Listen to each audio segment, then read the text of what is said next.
Computers, tablets and laptops, students हो या teacher, business, हर एक प्रोफेशन में इसकी बहुत ज़्यादा नीड है प्रेजेंट टाइम में। पॉसिबली अब इसके प्राइजेस बहुत महंगे होने वाले हैं क्योंकि गवर्नमेंट ने इनके इंपोर्ट्स को बैन कर दिया है। मतलब जो इंडस्ट्रीज़ मैन्युफैक्चर करती हैं इनको, जनरली वो बाहर से मैन्युफैक्चर यहाँ पर इंपोर्ट करती हैं, देन दे सेल हेयर।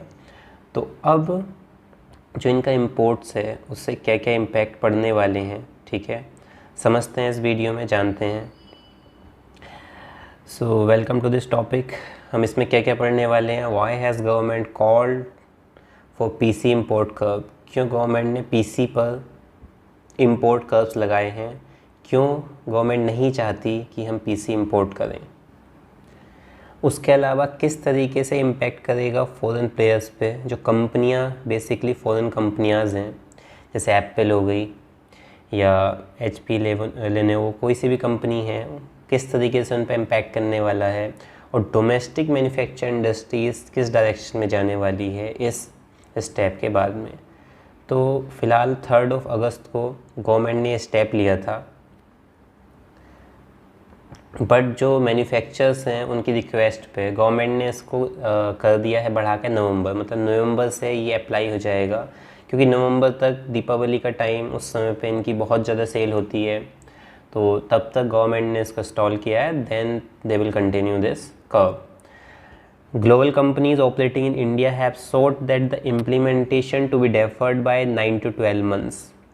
लेकिन जो कंपनियां हैं, ग्लोबल कंपनियां जो यहाँ पर प्रोडक्शन करती हैं या बाहर से इंपोर्ट करके यहाँ पे सेल करती हैं, उन्होंने 9 से 12 महीने का टाइम मांगा है प्रोडक्शन बढ़ाने के लिए और लाइसेंसिंग की प्रोसेस को समझने के लिए, क्योंकि एक different kind of license you will need जो डोमेस्टिक इंडस्ट्रीज़ होंगी, जिसमें बहुत सारी रिस्ट्रिक्शंस होने वाली हैं। तो समझते हैं गवर्नमेंट के स्टेप्स की क्या इंपॉर्टेंस है, क्या थोड़े निगेटिव एक्सपेक्ट हो सकते हैं, ठीक है। So on 3 August government restricted the imports of laptop, so the computers and tablets, सबके इंपोर्ट्स को रिस्ट्रिक्ट कर दिया गया, जो कि एनफोर्स होगा 1 नवंबर से। Imports of all items categorize under the harmonize system of nomenclature HSN 8471। ये जो HSN कोड होता है, ये वर्ल्ड कस्टम ऑर्गेनाइजेशन के द्वारा दिया हुआ एक कोड है। कोड हेल्प करते हैं to identify certain kinds of products. तो ये HSN कोड कई को दिए थे। 8471 कोड जो है that is specifically for hardwares, computer, laptops, mobiles, tablets, इन सबको ये HSN 8471 नंबर दिया जाता है। But this at this time we are not going to discuss in detail. That is automatic processing machine and units would be restricted.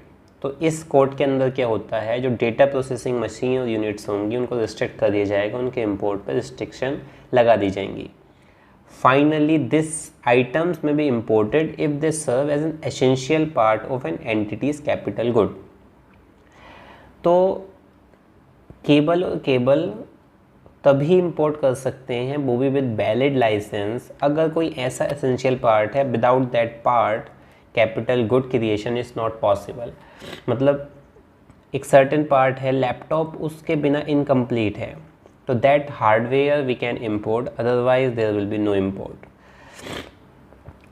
किन purposes के लिए government इनको अलाउ करेगी? रिसर्च डेवलपमेंट पर्पस के लिए इम्पोर्ट किया जा सकता है। Testing, benchmark and evaluation, report, repair and re export और प्रोडक्ट डेवलपमेंट पर्पस। रिपेयर करना है, उसको मंगा के कुछ चेंजेस करके उसको दोबारा से बाहर एक्सपोर्ट करना है।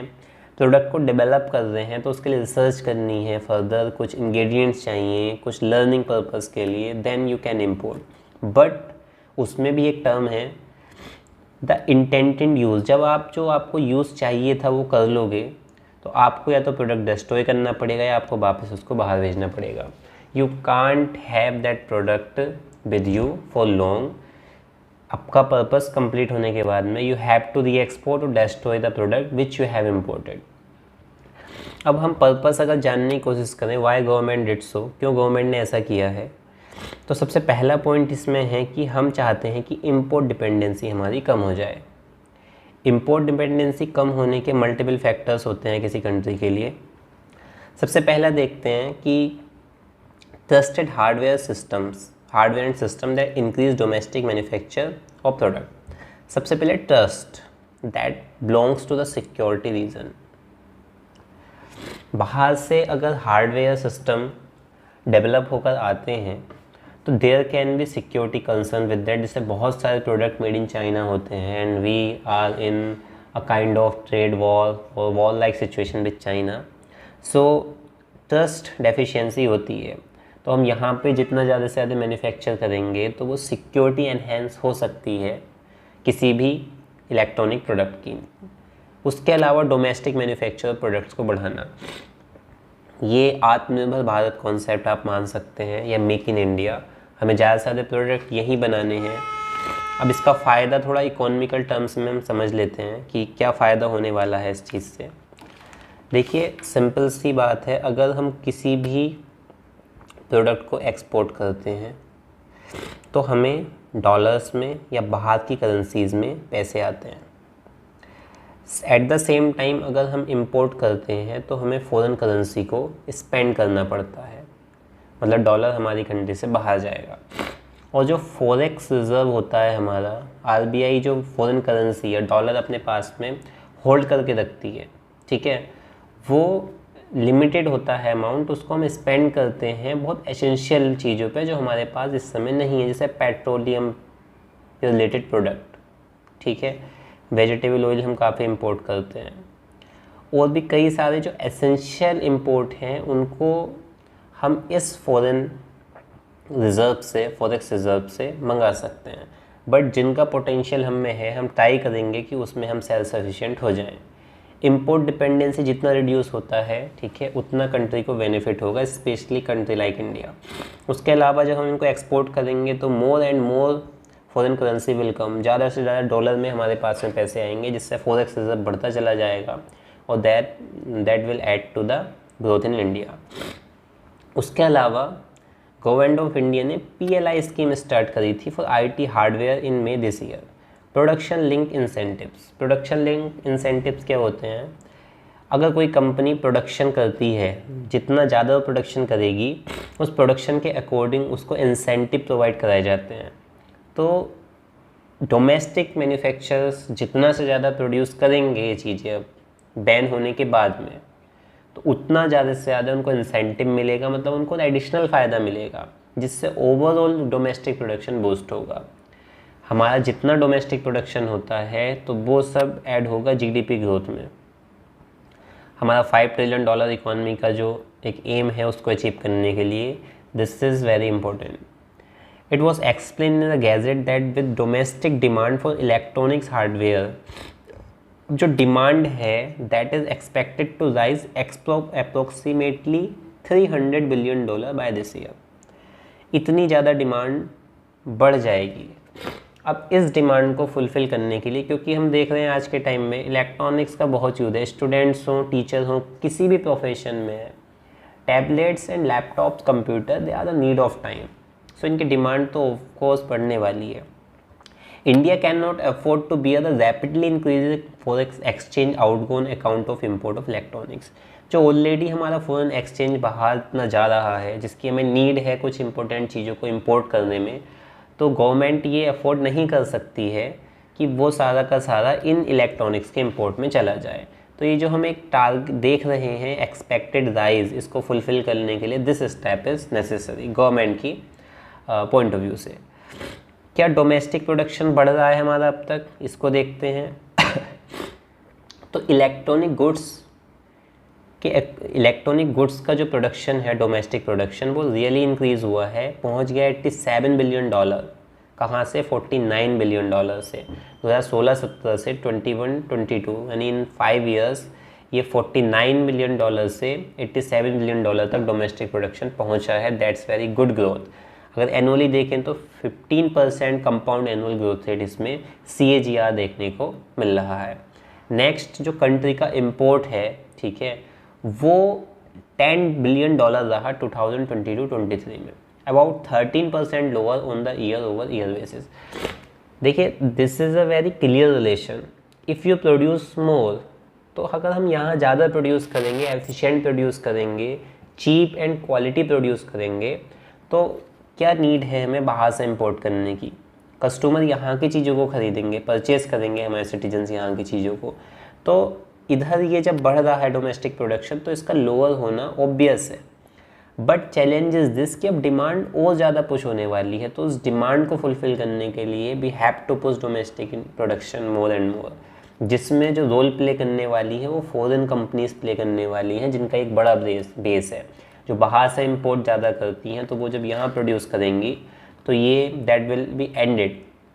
और $10 बिलियन भी we don't need to give as a forex reserve बाहर के लिए। अब कुछ कंसर्न्स, इमीडिएट कंसर्न क्या हो सकते हैं, इन पर डिस्कस कर सकते हैं। Accessibility of stocks, a potential impact on prices. अब गवर्नमेंट ने 3 मंथ्स का ऑलमोस्ट टाइम दे दिया है, अगस्त, सितंबर, अक्टूबर, नवंबर से ये स्टार्ट हो जाएगा बैन। तो उससे क्या चैलेंजेस हैं? सबसे पहले स्टॉक, कितना स्टॉक हम पे है। 3 महीने में जो मैन्युफैक्चर हैं they will try to have more and more import of the essential part, जो ज़रूरी पार्ट होते हैं उनको इम्पोर्ट करेंगे, स्टॉक रखेंगे, क्योंकि ये तो फेस्टिवल सीजन आने वाला है दीपावली का, उस टाइम पे there will be a huge cell.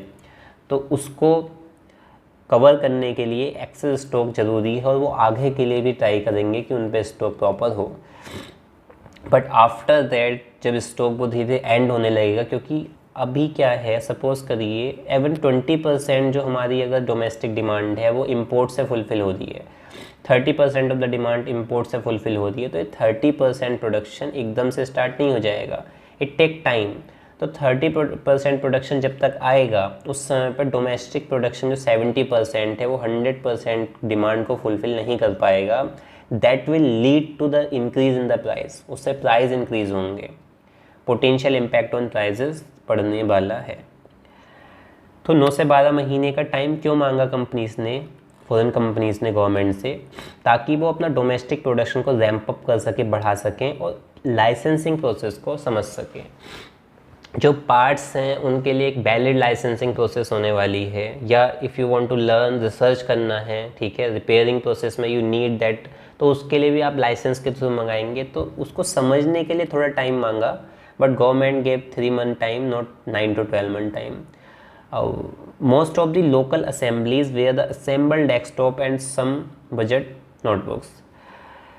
क्या है, कई सारी जो हैं, जो कंपनियां हैं, उनकी ऑलरेडी यहाँ पे लोकल असेंबली हैं। लोकल असेंबली मतलब जहाँ पे वो असेंबल करते हैं डेस्कटॉप और नोटबुक्स को। असेंबल करने का मतलब डिफरेंट पार्ट्स को एक जगह मिला के एक प्रोडक्ट तैयार कर देना। तो यहाँ पर कई सारी जो लोकल असेंबली है इंडिया में मौजूद हैं। बट जो बड़े प्लेयर्स हैं थोड़े, लाइक एप्पल, उनकी असेंबलीज़ यहाँ पे मौजूद नहीं है, बट वो भी इसको कवर अप करेंगे जल्दी से जल्दी if they want to grow their industry in India. और इंडिया एक प्रोमिसिंग मार्केट है, तो कोई भी कंट्री जो, कोई भी कंपनी जो है, इंटरनेशनल कंपनी, कोई फॉरेन प्लेयर जो है, they can't afford to lose their base in India. तो वो जो भी कुछ होगा, they will try to boost their domestic production in any way. Vendors want increase prices for the next 3 months। अब अगर प्राइस राइज का कंसर्न देखें तो ये कहा गया है कि वेंडर अगले 3 महीने तक तो प्राइस राइज नहीं करने वाले हैं, क्योंकि फेस्टिवल सेल सीजन है, उनको डिमांड को कोप अप करना है, सस्ते में ऑफर्स में देते हैं, जैसे आपने देखा होगा। बट आफ्टर दैट वो प्राइस इंक्रीज हम देख सकते हैं। However customer will advance their purchases anticipating price increasing going forward.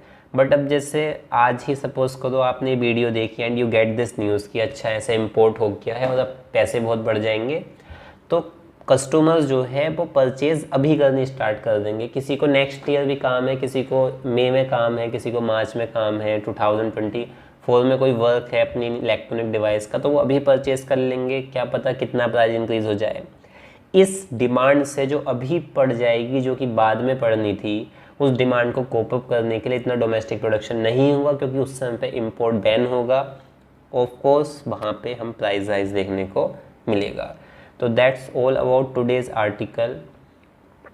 Hopefully आप इसको समझ गए होंगे अच्छे से। और बाकी और भी वीडियोज़ हैं इसी तरीके की जो एडिटोरियल बेस होती हैं। Daily I take one editorial article और whatever is there important in the Hindu, single entity clear understanding, जिसको आप सुन सकते हैं, देख सकते हैं। You can make notes, you can use this in your answer. General understanding के लिए आप इसको देख सकते हैं। If even if you are not a UPSC aspirant, तब भी आप इसको देखें। You must be aware what is happening around you. बाकी आप इस जो एडिटोरियल की एक लिस्ट बनी हुई है, प्लेलिस्ट, उस पर क्लिक करके बाकी वीडियोस को भी देख सकते हैं। चैनल को सब्सक्राइब करें और वीडियो को शेयर करें। Thank you.